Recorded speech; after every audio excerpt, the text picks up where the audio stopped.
یہ اس لیے پیش کر رہا ہوں شروع سے تاکہ لوگوں کو پتا چلے کہ یہ ٹیکسٹ پڑھنا، عبارت پڑھنا، متن پڑھنا، شرح پڑھنا، اس میں پہلے انسان صحیح پڑھتا ہے تو پھر آگے اس کے مطابق اس کو ترجمہ آتا اور پھر اس کا وہ اس سے صحیح استدلال کر سکتا ہے. اور اگر اب عبارت میں ہی اتنی غلطیاں ہوں تو آگے کیا امید کی جا سکتی ہے کہ مفہوم جو ہے اس کو صحیح طریقے سے بیان کیا جائے. ترجمے کے لحاظ سے اگر دیکھنا ہے تو آپ جانتے ہیں، علماء جانتے ہیں، عوام کو بتا رہا ہوں کہ ینبغی لفظ ہے عربی زبان کا جس کا معنی ہوتا ہے چاہیے. اس کے مقابلے میں یاجب فرض ہے، ینبغی اور ہوتا ہے، یاجب اور ہوتا ہے. لیکن ان کا کمال یہ ہے کہ جس وقت عربی عبارت میں ینبغی کا لفظ ہے مگر ذہن پہ یہ چیز سوار ہے کہ جو میں نے ثابت کرنا ہے وہ ثابت کرنا ہے کہ واجب ہے سب پر، مفتی پر واجب ہے، مفتی پر کہ وہ کوئی ڈھیل دے، واجب ہے کہ وہ جلدی نہ کرے. تو ینبغی جو ہے لکھنے والے نے ینبغی لکھا ہے مگر انہوں نے بیان کرتے ہوئے ینبغی کا معنی ینبغی نہیں کیا. ٹرانسلیشن میں اتنی خیانت ہے کہ اس ینبغی کو واجب ہے کے معنی میں، واجب ہے مفتی پر کہ وہ اس طرح کرے. 4 نمبر پہ اس کو ملاحظہ کر سکتے ہیں. اور پھر امام ابن الجیم فرماتے ہیں وَيَنبَغِي لِلْعَالِمِ اِذَا رُفِعَ إِلَيْهِ هَذَا أَنْ لَا يُبَادِرَ بِتَكْفِيرِ أَهْلِ الْإِسْلَامِ.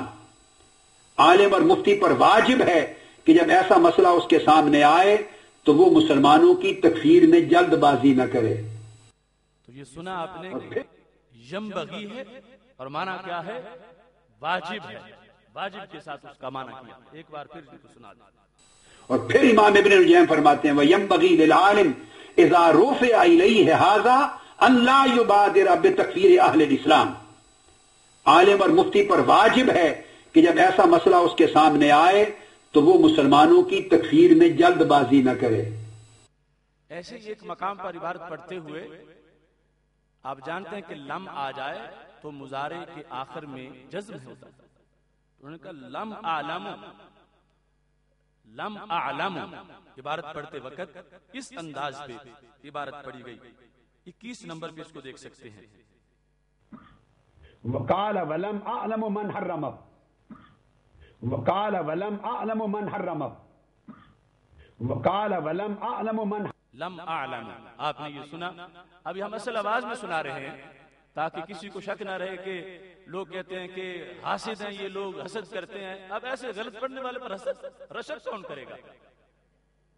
حسد یہ ہوتا ہے کہ جو نعمت اس کے پاس ہے وہ اس کے چھن کے میرے پاس آ جائے. رشک یہ ہے کہ اس کے پاس میرے پاس بھی آ جائے. اور یہ غلط جو پڑے اس پر نہ کسی کو حسد ہو سکتا ہے نہ ہی رشک ہو سکتا ہے. اور ایسی غلطیاں کہ اتنی عجیب اور اتنی یعنی کچی باتیں اس میں سامنے آ رہی ہیں. ایسے ہی ترجمے کے لحاظ سے ایک مقام پر وہاں شفا شریف کی شرح اور متن کے اندر چند امور کو بیان کیا گیا اور اس عبارت کو پڑھتے ہوئے بھی اسی طرح کی چیزیں جو ہیں وہ ترجمے میں بھی لائی گئیں کہ جس سے انسان حیران ہوتا ہے کہ یہ ترجمہ کرنے کا کون سا انداز ہے اور عبارت پڑھنے کا کون سا انداز ہے. جس وقت ایک مفتی کے پاس کوئی مسئلہ آئے اور وہ اس مسئلے کو بیان کر رہا ہو، یہاں پر انہوں نے اس کی مثالیں دیتے ہوئے پیش کیا ہے حضرت قابسی کے قول کو. اور ایسی یہ ہم ویسے بات کریں گے کہ محتمل الفاظ ہوں تو جلد فتویٰ کفر نہیں دینا چاہیے. اس کی بحث کے اندر انہوں نے یہ بیان کیا اور صاحب شفا نے وہاں پہ لکھا کہ جو قابسی ہیں ان کے پاس جب کیس آیا ایک تو انہوں نے کیا کیا فَأَمَرَ بِشَدِّهِ بِالْقُيُودِ. انہوں نے کہا کہ یہ جو جس بندے کا کیس آیا ہے نا اس کو رسیوں سے جکڑو، اس کو باندھو اور پھر آگے تحقیق کرو. یہ ابتدائی سزا تھی کہ اس کو رسیوں سے جکڑو، یعنی کہ چھوڑ دو، آگے تفتیش ہوگی. تو عبارت وہاں پر الفاظ جو ہیں شفا میں وہ اس طرح ہیں: فَأَمَرَ بِشَدِّهِ بِالْقُيُودِ. امارا حکم دیا انہوں نے، امام قابسی نے، کہ یہ جس کے بارے میں آیا ہے کہ اس نے کفر کیا ہے، اس کو تم رسیوں میں جکڑو، اور پھر اس کے بعد گواہ تلاش کیے جائیں گے اور ساری بات آگے چلے گی. تو انہوں نے وہاں پر ترجمہ کرتے ہوئے اس انداز میں ترجمہ کیا کہ یہ شدت قیود تصور کیا جائے.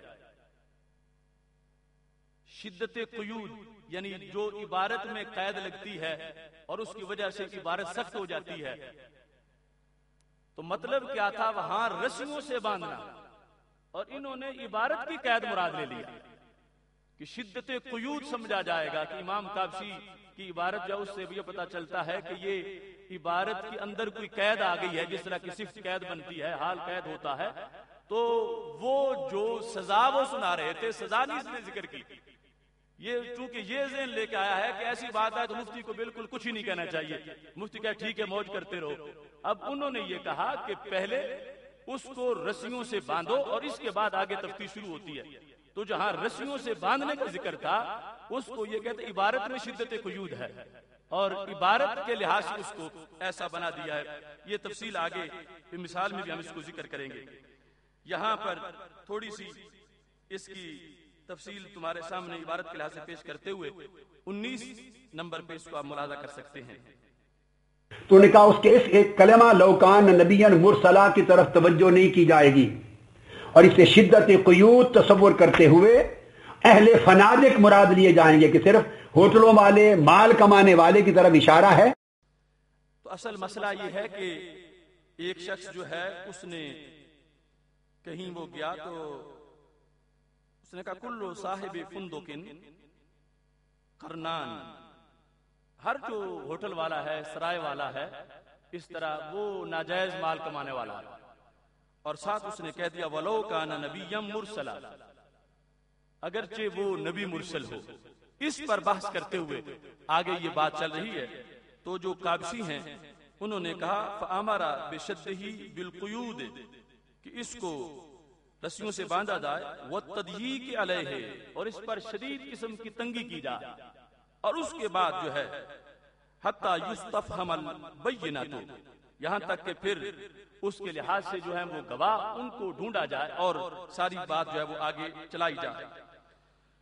یہاں پر جا کر یہ عبارت جو ہے وہ پیش کی گئی، تو جس میں سزا ابتدائی جو تھی اس کو ذکر کر کے انہوں نے کہا رسیوں سے باندھا جائے. تو انہوں نے کہا کہ یہ عبارت کے اندر ایک قید ہے اور وہ سزا والی بات نہیں ہے، یعنی ترجمے کے اندر ایسی غلطی کی ہے. دوبارہ اس کو دہرائیں. تو نے کہا اس کے اس ایک کلمہ لوکان نبیًا مرسلا کی طرف توجہ نہیں کی جائے گی، اور اسے شدت قیود تصور کرتے ہوئے اہل فنادق مراد لیے جائیں گے کہ صرف ہوٹلوں والے، مال کمانے والے کی طرف اشارہ ہے. اب یہاں پر جو سب سے اہم بات ہے وہ ہے کہ توہین رسالت کی ایک انوکھی تعریف کہ جس کے لحاظ سے بہت سی چھٹی دے دی گئی ہے. میں یہ سمجھتا ہوں کہ یہ جو غازی ممتاز حسین قادری کے کردار سے جو فری اسٹائل لوگ تھے ان کو کچھ احتیاط کا ہوش آیا اور دور دراز تک اس کا اثر محسوس کیا گیا کہ جو لوگ فیشن سمجھتے تھے کہ 295 سیٹ پر تنقید کی جائے ان کو ہوش آیا اور بڑا فرق پڑا تھا. مگر یہ جو ان کا خطاب، ان کی تقریریں ہیں جن کو 13 گھنٹے شمار کیا جا رہا ہے، مجھے بہت خطرہ کہ یہ لوگ جب سنیں گے تو وہ گستاخی پہ جری ہو جائیں گے کہ ہوتے ہی کچھ نہیں. حالانکہ اسلاف نے کہا تھا ادب گاہیز زیر آسماں از عرش نازک تر، نفس گم کردہ می آیت جنیدو با یزیدی جا. اتنا ادب احترام، لیکن انہوں نے مثالیں دے کر اس انداز میں آگے اپنی طرف سے تشریح کر کے کہ لوگ کہیں کہ یہ توہین گستاخی تو بنتی نہیں، بڑا دور جا کے ایسا معاملہ ہوتا ہے. تو اس طرح کی صورتحال بنائی اور پھر جا کر اس کے نتیجے کے اندر جو تعریف کی توہین کی، اس تعریف کا انداز یہ دیکھ لو. لیکن صرف ایک شکل جس میں گستاخی رسول صلی اللہ علیہ وسلم کا اور کفر کا قول ہوگا اور وہ یہ کہ اس کا قول ظاہر اور فعل ظاہر کا ایک ایک کلمہ وہ بھی صریح کفر ہو اور قطعی کفر ہو، اور اس میں کوئی عدم کفر کا احتمال نہ ہو۔ اتنا کلیئر کٹ صراحتاً قطعاً اس نے کلمہ بولا ہو آقا علیہ الصلوۃ والسلام کا نام لے کر، تو پھر کلیئر کٹ ہونا ضروری ہے۔ اس نے آقا صلی اللہ علیہ وسلم کا نام لیا ہو، یا قرآن کا، یا اللہ کا، یا شریعت کا، یا سنت کا نام لے کر اس کو ٹھکرانے کا صریح کہا ہو، اور اس میں کوئی احتمال موجود نہ ہو، اس کے باطن اور مقصد میں بھی اور نیت اور ارادے میں بھی کوئی احتمال عدم کفر کا نہ ہو، اور جب ظاہر اور باطن دونوں قطعی اور صریح ہو جائیں کفر پر، اور احتمال نہ ظاہر میں کوئی ہو اور نہ ہی باطن میں کوئی اور رہے، تب اس پر حکم تکفیر ہوگا۔ تو یہاں پر کہا گیا کہ لفظ صریح ہو، کنایتاً کو خارج کر دیا گیا، کنایتاً گستاخی۔ تو اس انداز میں اس کو بتایا گیا، اس کی مزید وضاحت اب کرتے ہیں۔ بسم اللہ الرحمن الرحیم، والصلاة والسلام علی رسولہ الکریم۔ تحفظ ناموس رسالت کے سلسلہ میں پوری امت مسلمہ بیدار ہو چکی ہے، مگر بڑے افسوس سے کہنا پڑتا ہے کہ ایسے حساس موقع پر اور حساس موضوع پر بڑی بے احتیاطی سے گفتگو کی گئی، اور پروفیسر ڈاکٹر طاہر القادری نے صرف اس لیے کہ لوگوں کو اصل موضوع ذہن سے ہٹ جائے 13 گھنٹے تک اس بات کو طویل کیا۔ کہنا یہ چاہتے تھے کہ سلمان تاثیر گستاخ رسول صلی اللہ علیہ وسلم نہیں ہے، اور اس کے لیے انہوں نے بڑے جتن کیے، اور بڑا بعد میں جا کر ان کی زبان سے یہ الفاظ نکلے۔ اور دوسری طرف غازی ممتاز حسین قادری کا کردار، جو کہ بے مثال کردار ہے، اس کو معاذ اللہ ڈی گریڈ کرنے کے لیے دبے دبے لفظوں میں انہوں نے بڑی کوشش کی، اور بالآخر جا کر انہوں نے صرف غازی ممتاز حسین قادری پر ہی نہیں، تمام علماء اہل سنت پر الزام لگا دیا، بلکہ اہل سنت سے خارج کر دیا۔ پہلے یہ کہا کرتے تھے کہ کسی کے پاس طاقت نہیں کہ وہ کسی کو خارج کرے، کوئی ٹھیکیدار لوگ بنے پھرتے ہیں، اور اب آ کر خود ہی انہوں نے ہم سب کو حنفی ہونے سے بھی نکال دیا اور سنی ہونے سے بھی نکال دیا۔ یہ طویل گفتگو اگر میں عوام کو سمجھانا چاہوں تو میں چھوٹی سی مثال سے اس کا خلاصہ سمجھا سکتا ہوں۔